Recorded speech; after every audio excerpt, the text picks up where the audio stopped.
Bismillahirrahmanirrahim. Assalamualaikum warahmatullahi wabarakatuh. Wahai anak-anakku, murid-muridku yang senantiasa dirahmati oleh Allah Subhanahu wa Ta'ala, marilah kita lanjutkan pelajaran kita ngaji belajar urip. Kali ini kita membahas tentang zakat fitrah. Seperti yang kita ketahui selama ini, zakat fitrah dikeluarkan setahun sekali di bulan Ramadan, baik itu di pertengahan Ramadan, di akhir, atau menjelang sholat Id. Salah satu syarat zakat fitrah adalah makanan pokok, baik itu berupa beras, jagung, gandum, dan seterusnya, atau apapun yang biasanya menjadi makanan pokok suatu kaum. Mengapa makanan pokok? Sasaran zakat fitrah umumnya adalah para fakir miskin yang identik dengan kekurangan, bahkan untuk sekedar makan. Bila kita membicarakan makanan pokok secara jasmani, maka seperti yang kita lihat setiap akhir Ramadan itulah kenyataannya.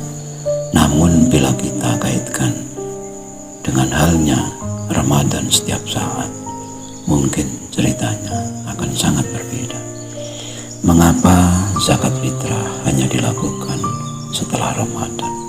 Dan mengapa harus makanan pokok? Lalu apa makanan pokok rohani?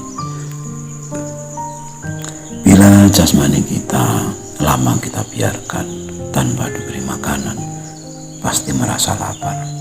Demikian pula rohani kita.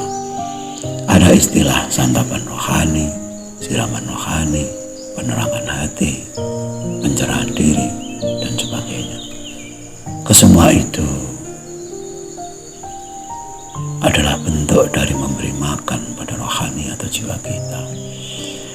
Makanan jiwa atau hati adalah agama, nasihat, wawasan ketuhanan, nuansa hati ketuhanan, wirid, sholat, yoga, semedi, khalwat, dan masih banyak lagi yang bisa kita lakukan agar batin kita menjadi tenang.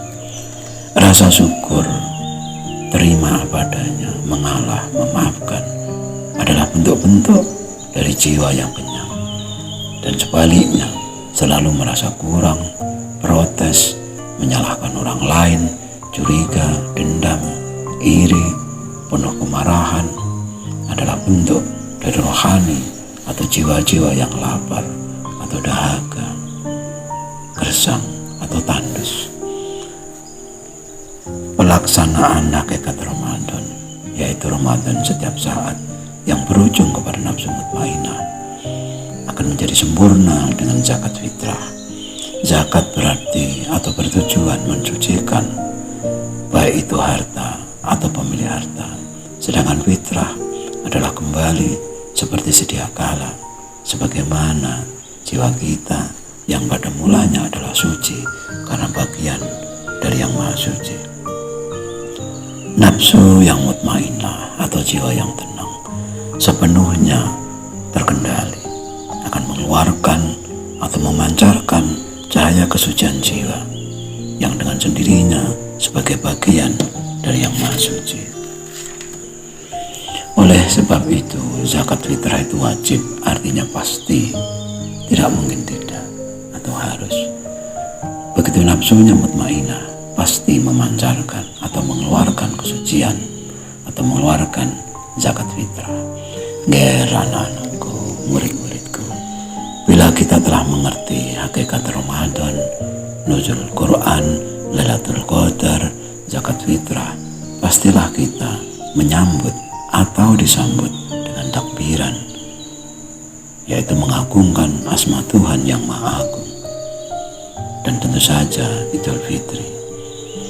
Hal-hal seperti inilah yang dimaksud dengan simbol baju baru. Setiap Idul Fitri, setiap lebaran tiba, selalu identik dengan baju baru.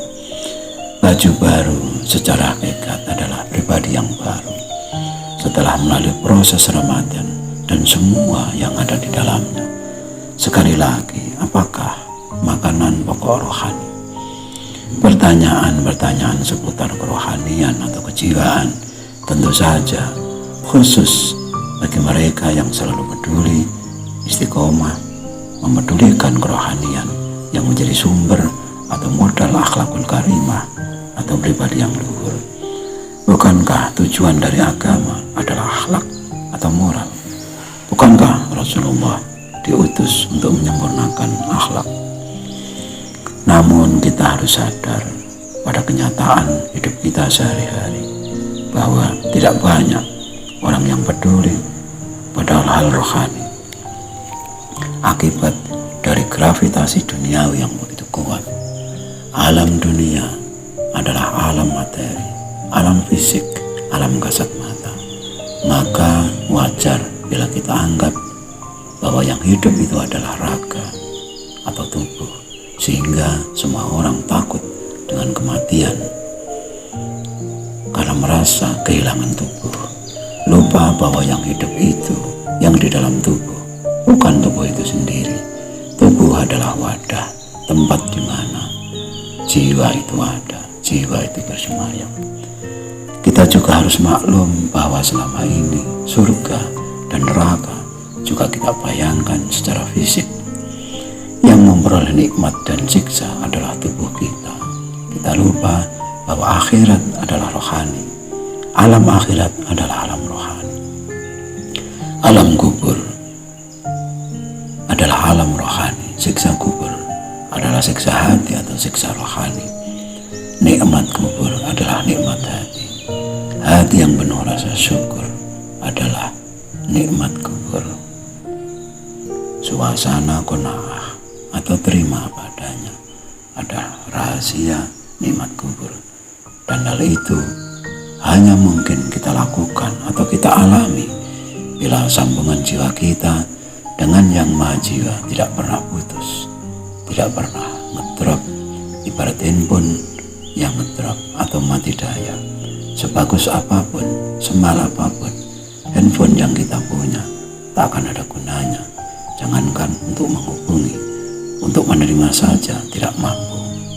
Lambang dari ketidakmampuan kita menerima hidup apa adanya, sebagaimana yang telah ditentukan oleh Tuhan. Ger anak-anakku, murid-muridku, sempurnanya Ramadan adalah zakat fitrah, keluarnya atau munculnya kesucian alami dari proses Ramadan yang sempurna, yang paripurna. Dan itu disimbolkan atau dilambangkan dengan saling berbagi makanan pokok atau beras pada umumnya. Maka tidak mengherankan bila di negara kita setiap Ramadan tiba, kebutuhan akan beras akan meningkat sangat tajam. Dan alangkah sayangnya bila tradisi yang telah bagus dan berlangsung begitu lama tidak kita ketahui makna hakikatnya. Sekali lagi, zakat tujuannya adalah membersihkan harta dan yang memiliki harta, agar jangan sampai terbalik bahwa yang mestinya anugerah menjadi musibah. Pesannya yang janganlah kita lupa bahwa hidup adalah anugerah. Tidak salah bila Tuhan memerintahkan salat dan zakat. Wa aqimis shalah wa atuz zakah. Dirikanlah sholat dan keluarkanlah zakat. Jadilah hamba-hamba yang bertakwa, sebagaimana tujuan Tuhan menciptakan manusia. Wa ma khalaqtul jinna wal insa illa liya'budun. Tidak aku ciptakan jin dan manusia kecuali hanya untuk mengabdi. Sekian dulu ucapan-ucapan yang mohon maaf atas segala kekurangan dan semoga selalu bermanfaat. Marilah berdoa bersama. Ya Allah, mudahkanlah jalan pengabdian kami kepadamu. Amin, amin, amin. Ya Rabbal Alamin. Wassalamualaikum warahmatullahi wabarakatuh.